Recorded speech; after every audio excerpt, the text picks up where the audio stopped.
شعر پڑھ لیا کیونکہ آواز وفا نہیں کر رہے تھے، لیکن انہوں نے کہا کچھ سنا دے، ہم بھی شرکت کرنے لگے اور ناچیر چند لمحوں کے لیے حاضر آیا۔ ابھی ہمارے علامہ مولانا شاہ عالم صاحب کی تشریف فرما ہے، ابھی ان کا نورانی خطاب ہوگا۔ قبل اس کے کہ ناچیر آپ کے موڈ بنانے کے لیے کہ حضرت کے خطاب کو سننے کے لیے تیار ہے۔ تو جیسا کہ میں نے آج کریمہ تلاوت کرنے کا شرف حاصل کیا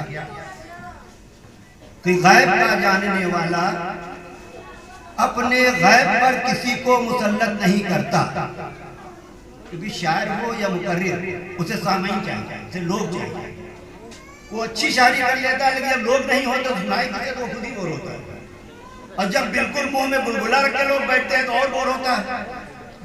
ہوتا نہیں ہوتا، ہم نہیں بولیں تو دیدیاں جلدی آؤ، تو بھائی کیا کریں گے، لوگ اسپیکر سے لوٹ سکتے ہیں۔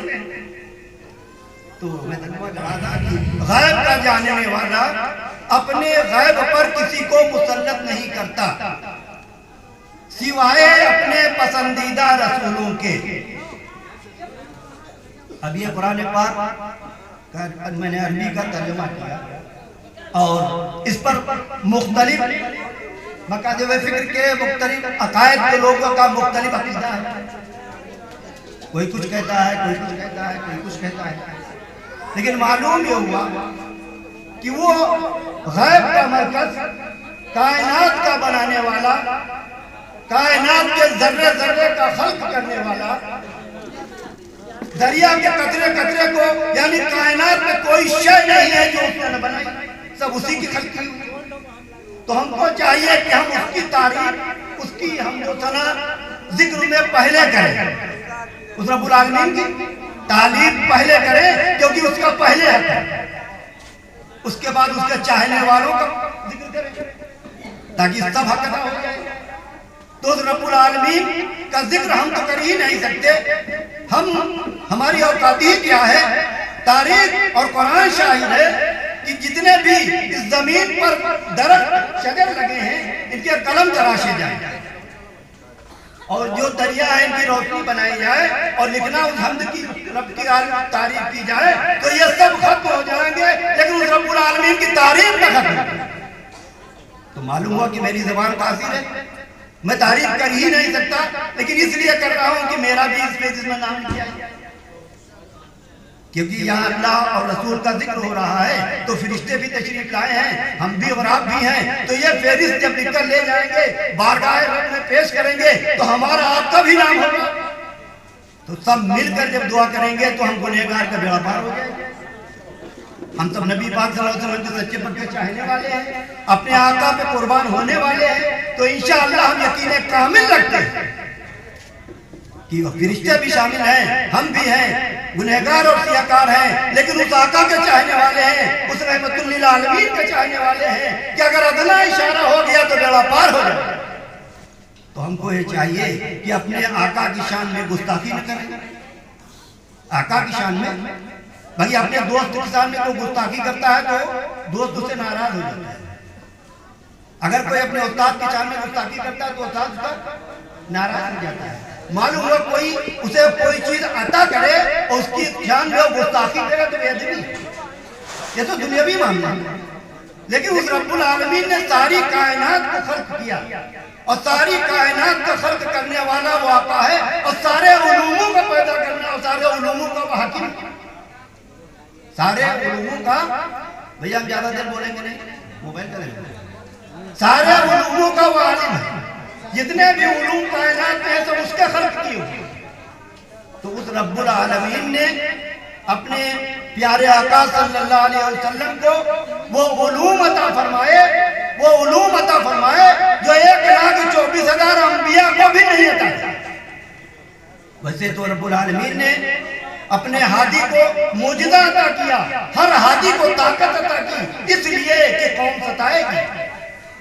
وہ غیب کا جاننے والا ہے، وہ جانتے ہیں کہ جب دین کی بات کریں گے، اللہ اور رسول کا ذکر کریں گے، حق کی بات کریں گے تو کوئی آگ کے پاس تاپے گا، کوئی الگ باتیں کرے گا، کوئی کچھ کرے گا، کوئی ستانے کی کوشش کرے گا، کہوں کہ بند کر دو۔ تو سب طرح کی طاقتیں. تو اس لیے جو نبی ہمارے ہادی دنیا میں رب العالمین نے مبعوث فرمایا تو ان ہادی کا مطلب یہ تھا کہ تم وحدہ لا شریک کی وحدانیت کو بتاؤ، رسول کی رسالت اور وحدانیت کی تاریخ، اس کی طاقت کو بتاؤ، تاکہ لوگ سمجھ جائیں کہ وحدہ لا شریک پورے کائنات کا خلق کرنے والا خالق ہے.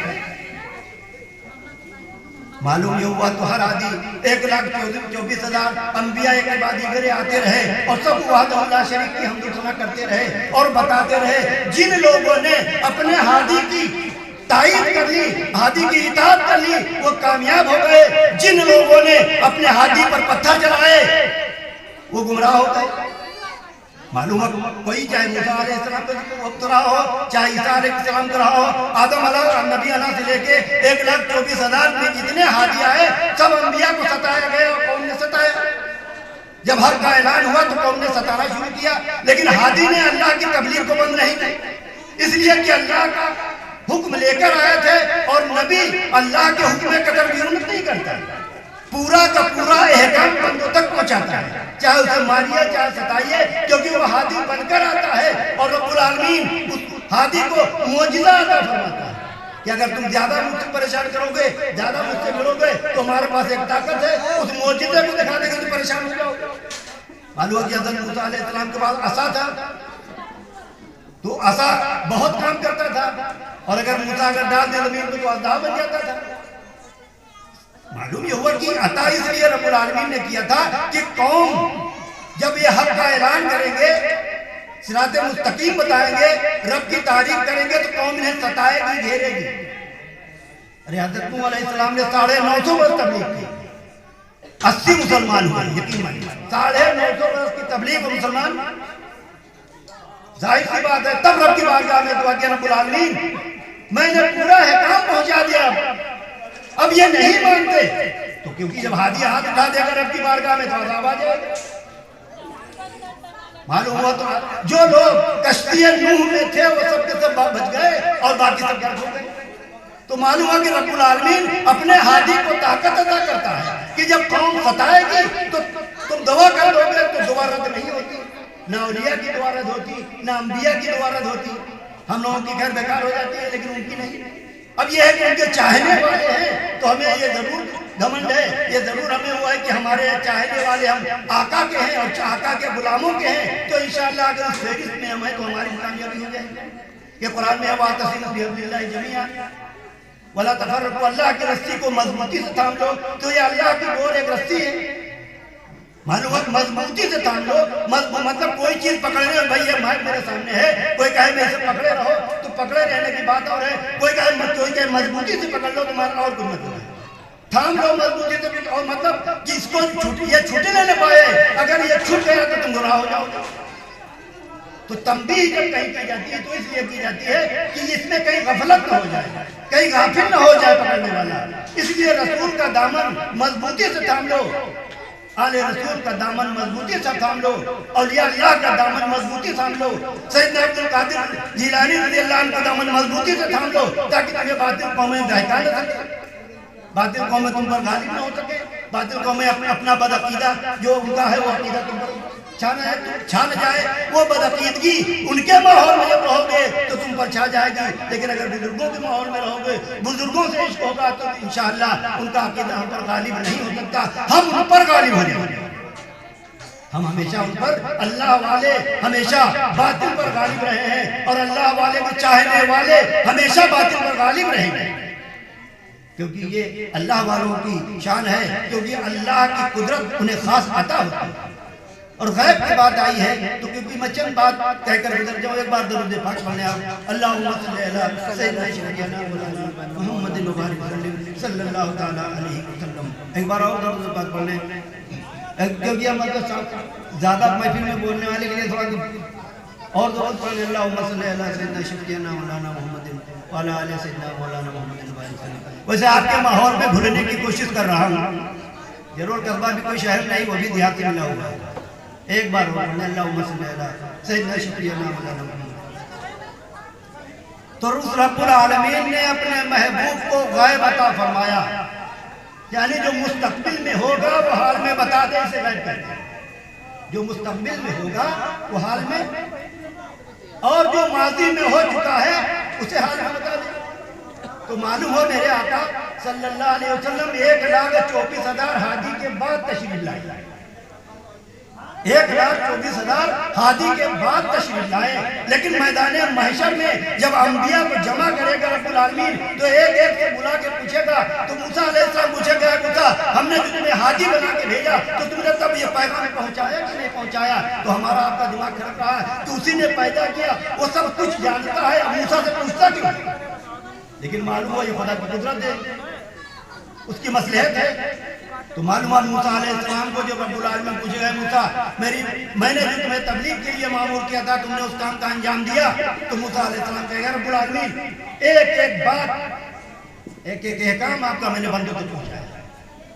تو رب العالمین کہے گا گواہ لاؤ، گواہ لاؤ۔ تو اب گواہی کہاں پائے؟ تو معلوم یہ ہوا کہ اب یہ گواہی رسولوں کے رسالت کی سند مانی نہیں جاتی۔ شعر مجھے یاد آیا، رسولوں کے رسالت کی سند مانی نہیں جاتی اگر شان محمد پہلے پہچانی نہیں جاتی۔ اور زبان منصور کی تھی، بولنے والا تھا پردے میں، زبان منصور کی تھی، بولنے والا تھا پردے میں، انل حق صاحب تھا، آواز پہچانی نہیں جاتی۔ تو معلوم یہ ہوا کہ آقا صلی اللہ علیہ وسلم جب کہیں گے کہ اے رب العالمین موسیٰ نے تبلیغ کی، ہم نے ملاحظہ فرمایا، موسیٰ نے تبلیغ کی ہم نے دیکھا ہے، تو میرے آقا جب فرمائیں گے تب موسیٰ کی تبلیغ تسلیم کیا کرے گا نا۔ تو معلوم ہوا کہ میرے آقا کے لاسٹ میں ایک دم آخر میں آئے، اس سے پہلے اور حاجی آ کر تبلیغ کر کے گزر گئے، لیکن سب کو گواہی کی ضرورت میرے آقا کی ہوگی۔ معلوم ہوا میرے آقا تمام انبیاء کے اور تمام علوم کے عالم ہیں، اور تمام انبیاء کے آقا ہیں، تمام انبیاء کے حاجی و رہبر ہے، یعنی جو بھی معجزے رب العالمین نے انبیاء کو عطا کیا وہ سارے معجزے میرے آقا کو عطا ہے، ایک نہیں سارے معجزے میرے آقا کو عطا ہے۔ اور اس میں کوئی شک کرے تو وہ منکر ہے، یعنی اسے شک اگر ہو جائے تو شک شیطان میں تو وہ چلا جاتا ہے، کیونکہ شک جو ایک ایسی چیز ہے کہ وہ بالکل سے مشکوک کر دیتا ہے، یعنی شیطان کے دائرے میں آ جاتا ہے۔ لہذا ہم اور آپ مشکوک نہ ہوں، کیونکہ ہم اس آقا کے چاہنے والے ہیں کہ میرے آقا 1,24,000 حاجی کی گواہی دیں گے تب حشر میں گواہی مانی جائے گی۔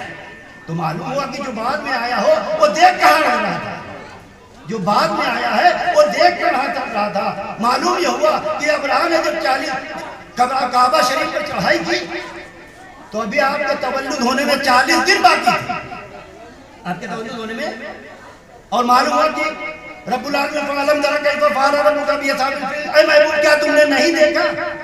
معلوم یہ ہوا کہ میرے آقا رب العالمین کی بارگاہ سے پوری کائنات کا مشاہدہ فرما رہے تھے، ذرہ ذرہ قطرہ قطرہ دیکھ رہے تھے، اور رب العالمین نے اپنے محبوب کو وہ علم عطا فرمایا ہے، وہ علم عطا فرمایا ہے کہ آج بھی مدینے میں آرام فرما ہے اور عالم کو دیکھ رہے ہیں اور عالم کا مشاہدہ کر رہے ہیں، کیونکہ رب العالمین نے اپنے محبوب کو وہ قدرت عطا کی ہے، وہ طاقت عطا کی ہے، اور رب العالمین نے اپنے محبوب کو تو عطا ہی کی، محبوب کے محبوب چاہنے والے نے سیدنا عبد القادر جیلانی رضی اللہ عنہ کہتے ہیں کہ کائنات کو میں اس طرح دیکھتا ہوں جیسے ہاتھ کی ہتھیلی پر رائی کا دانہ، میں کائنات کو اس طرح دیکھتا ہوں جیسے ہاتھ کی ہتھیلی پر رائی کا۔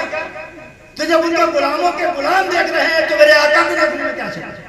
تو میرے آقا کے دیکھنے میں جو چک کرے اس کا عقیدہ باطل ہے، ایسے باطل عقیدے سے دور رہیں اور ان سے نہ اپنی دوستی کریں، نہ ان کو اپنا امام بنائیں، نہ ان کو اپنے دوست بنا کر ان کے ساتھ بازار میں ان کے ساتھ تجارت کریں، یہ ان کی اگر رہیں گے تو اس کی پالش رہے گی۔ ہم نے دیکھا ہے کہ لوگ ماحول میں رہ کے اسے اپنا لیتے ہیں، کچھ رشتہ لگا کے بھی اپنا لیتے ہیں، کچھ پیسے کی طاقت سے مدرسہ و مسجد بنوا کے بھی اپنا لیتے ہیں، جب اپنا پیسہ دے دیتے ہیں تو وہ مجبور ہو جاتے ہیں۔ تو آقا کی تمام کمالات پر وہ شک کرنے لگتے ہیں، آپ کے کمالات پہ جو شک کرے وہ منکر ہے، کیونکہ وہ منکر ہے، ایسا منکر ہے کہ وہ کتنی بھی عبادت کرے، کتنا بھی روزہ نماز کرے، لیکن وہ اللہ کو مقبول اس کی عبادت نہیں ہے جب تک کہ اپنے محبوب پر صدق دل سے ایمان نہ لائے۔ ہم آقا صلی اللہ علیہ وسلم کی چاہنے والے اور ماننے والے ہیں۔ بات آئیے تو میں کہہ دوں کہ ایک بار رسول پاک صلی اللہ علیہ وسلم نے بیت المال کی حفاظت کے لیے حضرت ابو ہریرہ رضی اللہ عنہ کو مطلب کیا، اور کہا ہے ابو ہریرہ اس کی رکھوالی کریں۔ معلوم یہ ہوا کہ حضرت ابو ہریرہ رضی اللہ عنہ اس کی رکھوالی کر رہے تھے۔ ایک دن چور آیا اور اس نے پورا مال باندھا اور لے کر چلا، آپ بیدار ہوئے اور اسے پکڑ لیا۔ تو جب پکڑ لیا تو اس نے بہت خوشامد منت کی، بہت رویا گیا، پھر آپ نے چھوڑ دیا۔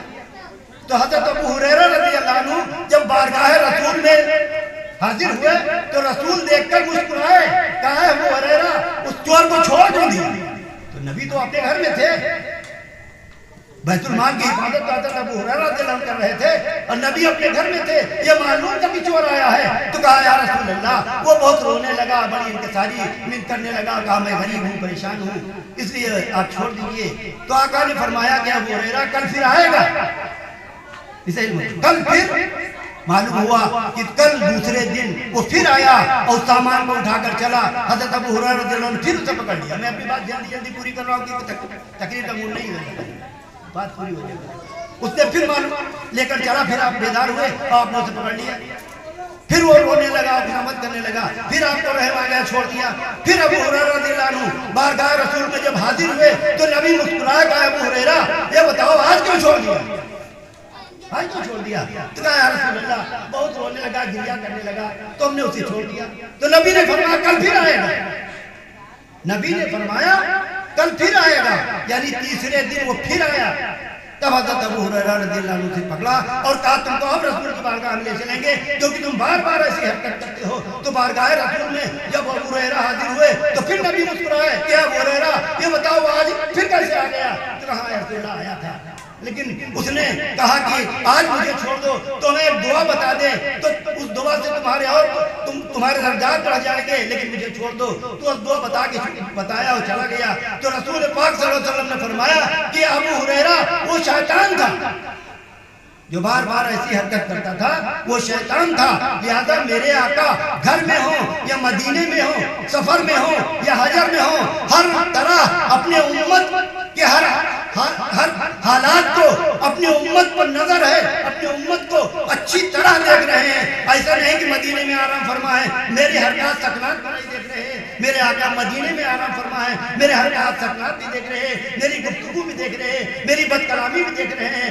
میری خوش اخلاقی بھی دیکھ رہے ہیں، سب کچھ میرے آقا دیکھ رہے ہیں۔ معلوم یہ ہوا ایسا عقیدہ رکھو، یہ نہ سمجھو کہ میرے آقا مدینے میں ہیں اور معاذ اللہ فوت ہو چکے تو کچھ نہیں جانتے۔ ایسے بھی باطل عقیدے ہیں جو اس طرح کی بھی تبلیغ کرتے ہیں کہ آقا مر کر مٹی میں مل گئے اور ان کو معلوم ہوا کہ اب وہ مٹی میں مل گئے، اب وہ کسی کو فائدہ نقصان نہیں پہنچا سکتے۔ یہ بھی کتاب میں لکھ دیا گیا ہے، اور یہاں تک بھی ایک کتاب لکھی ہے، اور میں مولوی کا نام بتا کے گزر جاؤں آپ سے، مولوی اسماعیل دہلوی نے تقویۃ الایمان میں یہ لکھ دیا ہے کہ جس کا نام محمد یا علی ہے وہ کسی چیز کا مالک و مختار نہیں، جس کا نام محمد یا علی ہے وہ کسی چیز کا مالک و مختار نہیں۔ معاذ اللہ ابھی بتاؤ کہ یہ آپ کا گھر ہے، آپ اس کے مالک و مختار ہیں، جسے چاہیں آنے دیں، جسے چاہیں نہ آنے دیں۔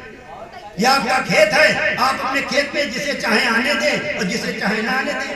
آپ کی شادی ہو جائے، اب آپ کو اختیار ہے کہ اپنی بیوی کو جسے چاہیں جانے دیں، جہاں چاہیں نہ جانے دیں۔ تو ہم ایسے سیاہکاروں کو یہ پاور ہے کہ اپنی بیوی کو ہم اپنے قبضے میں رکھیں، یعنی اس کے مختار ہیں، ہم اپنے کھیت کے مختار ہیں، ہم اپنے گھر کے مختار ہیں، ہم اپنی دکان کے مختار ہیں۔ اور ایسی شان جس کے صدقے میں رب العالمین نے اس کائنات کو بنایا، اس کو تم کہہ رہے ہو اس کو کوئی اختیار نہیں۔ ہم چاہتے ہیں کہ ایسے باطل عقیدوں سے دور رہ کر اپنے عقیدے کو بچانا اور اللہ والوں سے اپنی نسبت لگانا، جو اور نسبت سے ہم کو تقویت ملتی رہے گی کہ انشاءاللہ باطل طاقتیں کبھی ہم پر غالب نہیں ہوگی۔ اگر نسبت نہیں ہے، کیونکہ آج کل زیادہ تر پیری مریدی کا مذاق کیا جاتا ہے، اللہ والوں کا مذاق کیا جاتا ہے، لیکن میں بتانا چاہتا ہوں کہ یہ اللہ والے ہمیشہ جو گفتگو کرتے ہیں وہ رب کی رضا کی تائید کرتے ہیں، اپنی مرضی سے کچھ نہیں کرتے۔ نبی بغیر خدا کے حکم کے نہیں بولتا اور اولیاء بغیر خدا کے حکم کے نہیں بولتا، یعنی جب تک اس خدا کا حکم نہیں ہوتا تب اولیاء اپنا قدم، کیونکہ وہ خدا کی مرضی پر ڈپینڈ ہو جاتا ہے کہ جو بھی ان کے ایک ایک قدم اٹھتے ہیں وہ رضائے مصطفیٰ اور رضائے الہی کے لیے اٹھتے ہیں۔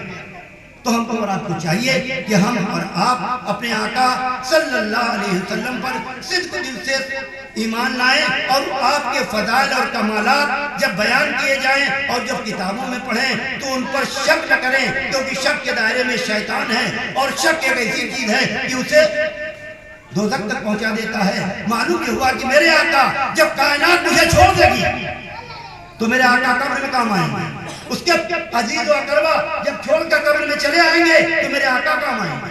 معلوم ہوا حشر میں جب کوئی کسی کا ہوگا تو میرے آقا کام آئیں گے امت کے۔ تو معلوم ہر موڑ پر جب میرے آقا کام آئیں گے تو اب سب سے زیادہ عزیز میرے آقا ہیں۔ جو کچھ بھی دنیا میں جس کو ہم چاہتے ہیں وہ ساری چاہت میرے آقا سے کم ہے، اور میری چاہت و میرا دل سب سے زیادہ اپنے آقا سے اگر لگا ہے تو انشاءاللہ ہم کامیاب رہیں گے۔ اور اگر اپنے آقا پر لوگ شک کرنے لگے تو نہ اپنی عبادت سے بچ سکتے ہیں، نہ وہ حج سے بچ سکتے ہیں، نہ وہ زکوٰۃ دینے سے بچ سکتے ہیں۔ جب تک کہ نبی پاک پر صدق دل سے ایمان نہ لائیں تب تک وہ کامیاب نہیں ہو سکتے ہیں۔ شرط ہے کہ آقا صلی اللہ علیہ وسلم پر صدق دل سے ایمان لائیں، اور آقا کے جو کمالات ہیں، آپ کے جو معجزات ہیں، جو بھی اللہ نے عطا فرمایا ہے، رب العالمین نے محبوب کو عطا فرمایا ہے، اسے صدق دل سے قبول کر لیں اور مان لیں کہ میرے محبوب کو رب نے عطا کیا ہے۔ کیا عطا کیا ہے اور کیا نہیں عطا کیا ہے رب العالمین کو معلوم ہے۔ وہاں رب اور محبوب و محب تیسرا کوئی نہیں تھا۔ رب نے کتنا عطا کیا محبوب کو یا کسی کو نہیں معلوم، اور رب العالمین کو معلوم ہے، جو اس کے محبوب کو معلوم ہے۔ تو معلوم ہوا کل قالا قیلا اصل میں قوالا تھا، یعنی قول خدا قول رسول ہے، یعنی جو نبی جو فرماتے ہیں وہ خدا کا فرمان ہے۔ نبی بذات خود نہیں گفتگو کرتے، نبی جو بھی کوئی بھی گفتگو کو ایک قدم اگر رکھتے ہیں تو خدا کی مرضی پر رکھتے ہیں، اور خدا کی مرضی کے بغیر نبی ایک جملہ بھی امت کو بتاتے بھی نہیں ہیں جب تک کہ خدا کا حکم نہ آئے۔ تو نبی پاک صلی اللہ علیہ وسلم اگر خاموش رہیں یہ بھی معجزہ ہے، اگر بولے یہ بھی معجزہ ہے، خاموش رہنا بھی معجزہ ہے، اور بتانا بھی معجزہ ہے۔ اور آپ کے کمالات جو بھی دنیا میں، اور آپ دنیا میں آپ نے جو زندگی بسر کی اور ہمیں وہ طریقہ بتایا کہ اس طریقے سے شریعت پہ رہ کے تم اپنی زندگی بسر کرو، یہ بھی جب نبی پاک صلی اللہ علیہ وسلم نے ہمیں جو عطا فرمایا یہ آقا کا خاص عطا ہے، اور یہ عطیہ اگر ہم نے سر آنکھوں سے لگا لیا تو انشاءاللہ میری کامیابی ہو جائے گی۔ اور اگر ہم اس سے بھاگنے لگے اور ادھر ادھر لوگوں کے مختلف مکاتب فکر کے لوگ سبھی تبلیغ کر رہے ہیں، مختلف مسلمانوں میں کئی تنظیمیں ہو گئی ہیں، وہ تنظیم اپنے اپنے انداز میں تبلیغ کر رہی ہیں، اور اس انداز میں تبلیغ کر کے لوگوں کو فضائل رسول سے ہٹانا چاہتے ہیں۔ تو ہم یہ چاہتے ہیں کہ ہم اللہ والوں سے تعلق جوڑیں اور نبی پاک صلی اللہ علیہ وسلم سے صدق دل سے ان سے محبت کریں، اور آقا صلی اللہ علیہ وسلم کی پیروی کر کے ہم دنیا والوں کو بتا دیں کہ مصطفیٰ والے کبھی باطل کو قبول نہیں کرتے، نبی والے کبھی باطل کو قبول نہیں کرتے۔ ہم کو اور آپ کو چاہیے۔ تو بس ایک آخری واقعہ بیان کر کے میں گزر جاؤں، ایک بار ضرور سے پاک پڑھ لیں۔ اللہم صلی علی سیدنا شفیعنا حبیبنا کریمنا مولانا محمد وبارک وسلم۔ ہمارے ناظم صاحب کو شاید نیند آ گئی۔ ارے ناظم صاحب میں بس جانے والا ہوں، نہیں بس میں آپ ہی کا چہرہ دیکھ رہا تھا کہ ہم شاید ہیں تو ہم یہاں دیکھتے دیکھے آپ بس آخری بار۔ تو ٹھیک ہے، تو میں اب یہ چاہوں گا کہ آپ حضرات